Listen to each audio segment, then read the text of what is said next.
something you did not want to do. Perhaps that something was trivial, or maybe that something was heavy, heart-wrenching, something that changed your life forever, like being forced to flee at a moment's notice from your homeland, a place you've lived all of your life.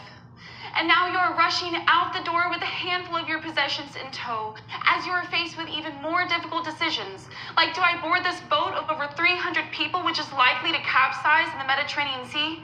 Or do I risk my life on foot as I walk for miles and miles in pursuit of safety and asylum? Now, if you're one of the lucky ones, you've made it to the other side, and you may have even been resettled in a new host society. Yet now you lie at the mercy of state and federal policies, which dictate not only your treatment, but the rights available to you as a refugee, an asylum seeker, or an undocumented migrant.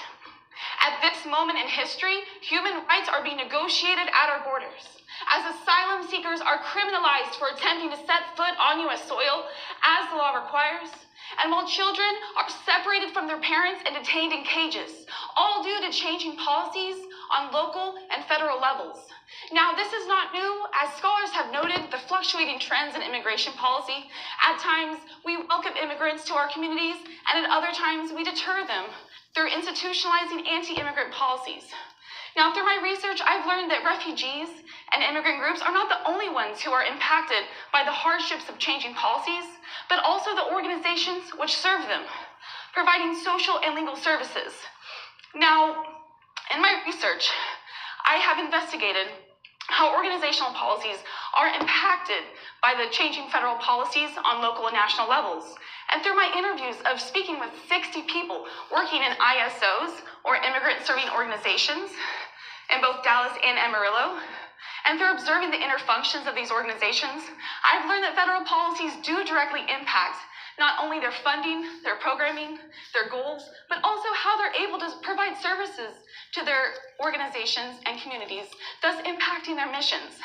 Now, the good news is that ISOs are also in the best position possible to advocate for policy changes and also push back against discriminatory policies.